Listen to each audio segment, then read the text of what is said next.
My next guest is an award-winning actor and playwright, recently making his Australian stage debut as Ike Turner in Tina, the Tina Turner musical, touring Australia right now.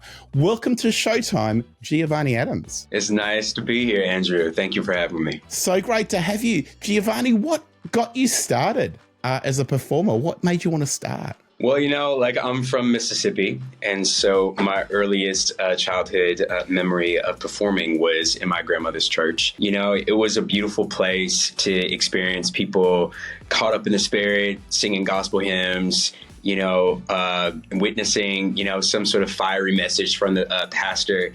I tell people that the church was the most theatrical place that I could think of as a kid. And of course, afterwards, you would have all the ladies who would come back to my granny's and sort of like gossip and chit chat about all the women who were wearing the most inappropriate things that Sunday, or who was sleeping with whose man and they didn't know.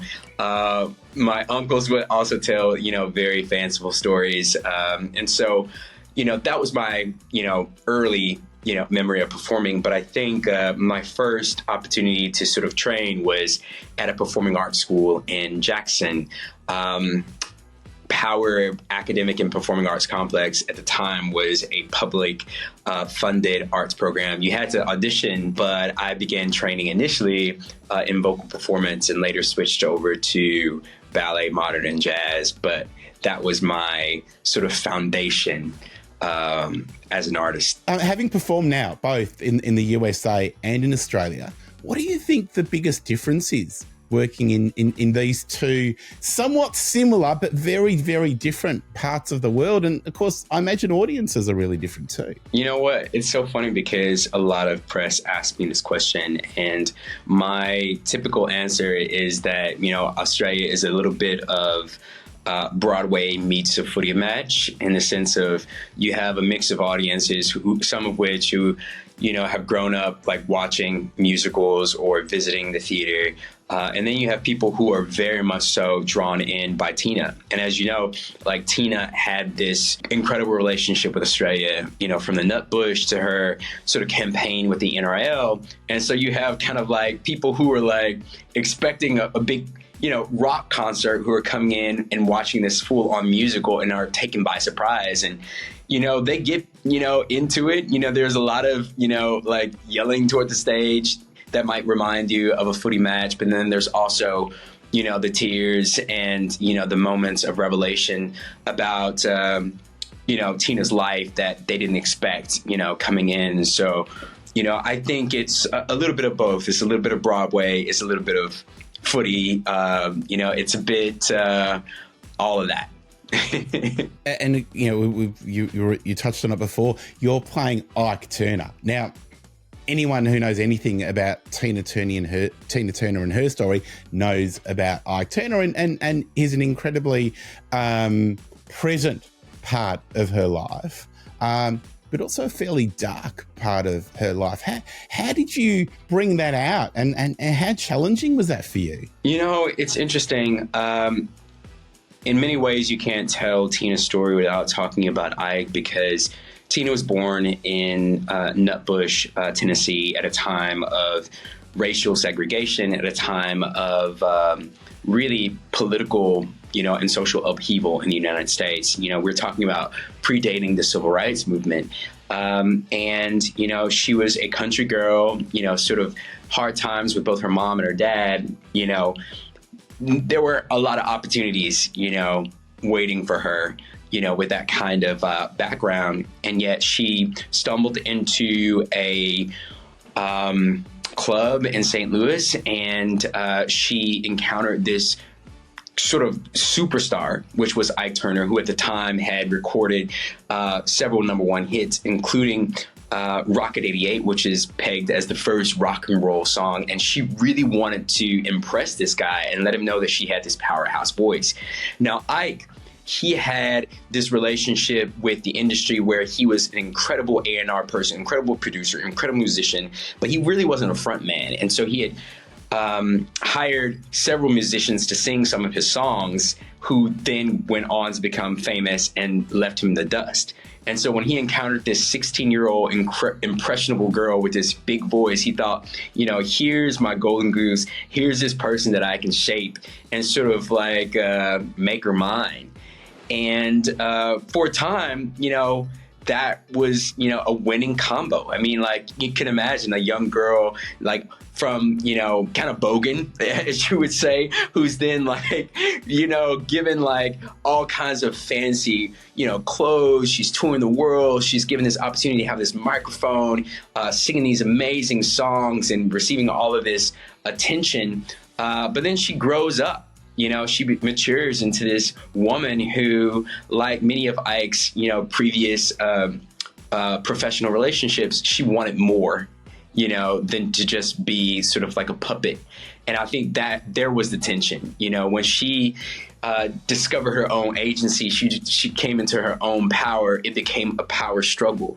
And the way that Ike tried to, assert his, dominance was to become very physically abusive. And it was really a story that could have ended in tragedy, except that Tina somehow found the courage to leave. And we know the rest is history. She became the queen of rock and roll. Yeah, she absolutely did. And Giovanni, I had the pleasure of seeing you on stage as Ike Turner a few weeks ago.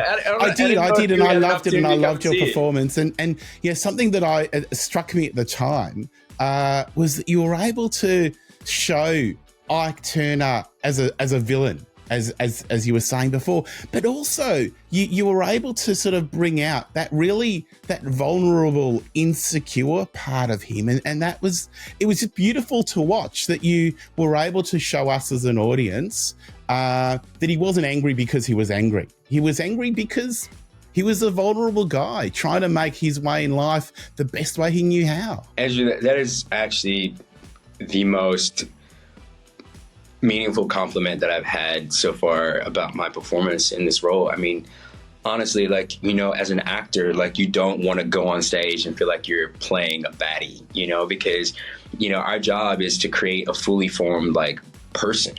And as we know, like, any school bully, is secretly, kind of afraid, self-hating, insecure. And I think a really tough job, especially because you're playing the part of Tina's story that she had to sort of like let go of in order to become like the great person that we know her to be. You're playing that guy. You're playing sort of like the primary antagonist.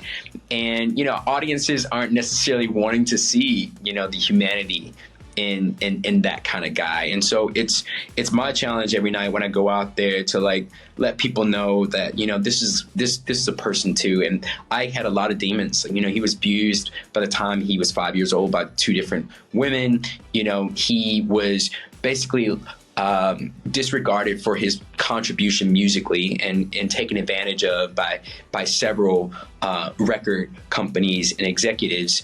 And he watched like the careers of people like Elvis and Johnny Cash and the Beatles like excel, where, being, what they call the godfather of rock and roll, he felt like he didn't really receive his proper recognition. And, it's not right that he tried to take that out on Tina and some of his band members. But it definitely speaks like to his humanity, like you were saying, like he was definitely insecure, definitely afraid of his own vulnerability. Yeah, it was incredibly powerful.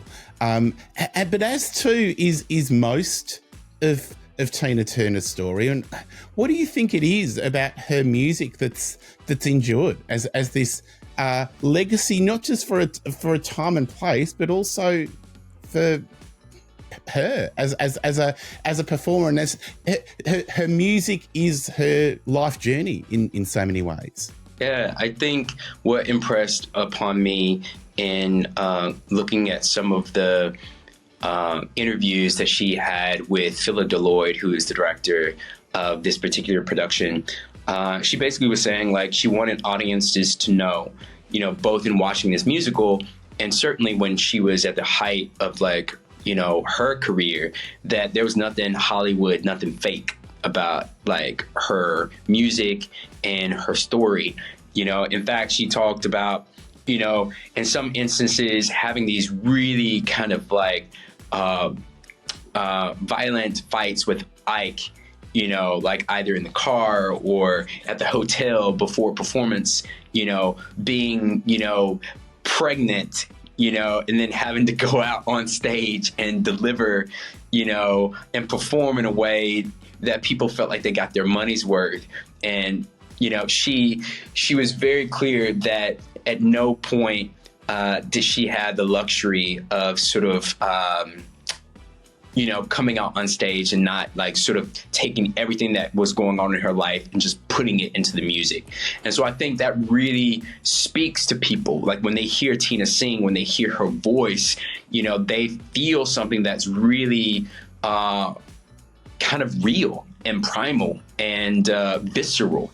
And there's nothing like experiencing something like that to make you feel alive and to tap into your own, you know, kind of like humanity, you know. And I think anytime people saw her perform, they were definitely in the presence of someone who is deeply alive, deeply human, and that speaks to people. You know, that really resonates, I think. That makes a lot of sense. And having, as I said, seen Tina recently, it started off as a bit of a window into Ike and Tina's universe, telling a little bit from Ike's perspective, a little bit from Tina's perspective, and then goes through her life journey. But right at the end, you almost forget that you're at the Princess Theatre in Melbourne, and you just believe you're at a Tina Turner concert, and everyone's on their feet, and everyone around me.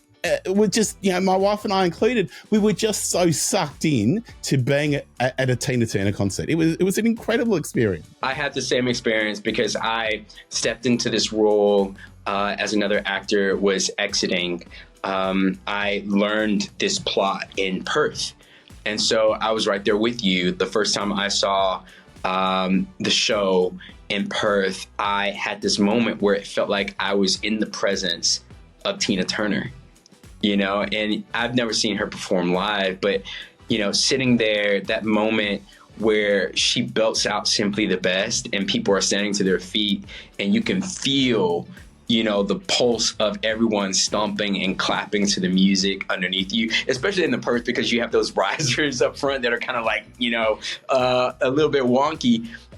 It felt like I was actually at a Tina Turner concert. And I think that's one of the things that, you know, as a company, we want to create. We want to create space of like people experiencing Tina as a way of continuing her legacy and really reaching the next generation with her music, and not letting the impact that she's had on you know, our lives and the world and music be forgotten.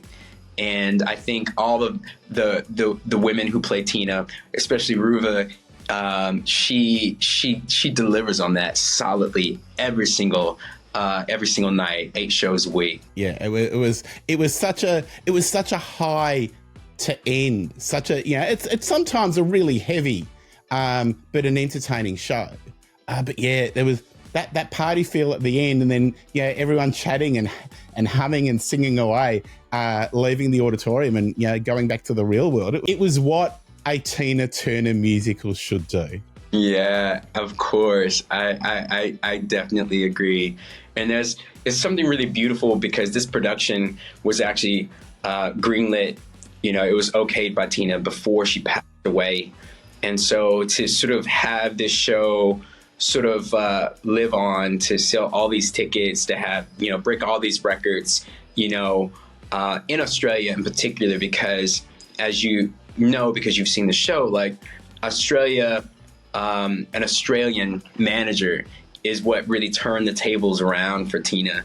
And, to know how deeply loved she is in this country, and to let her memory sort of like resonate, in people's like memory and in their body when they're in that theater, it feels very moving and very honoring of like who she was. I'm chatting with Giovanni Adams, who plays Ike Turner in the Australian production of Tina, the Tina Turner musical. It's playing right now until February 2025 at the Princess Theatre in Melbourne. For more info and to book tickets, go to tinathemusical.com.au.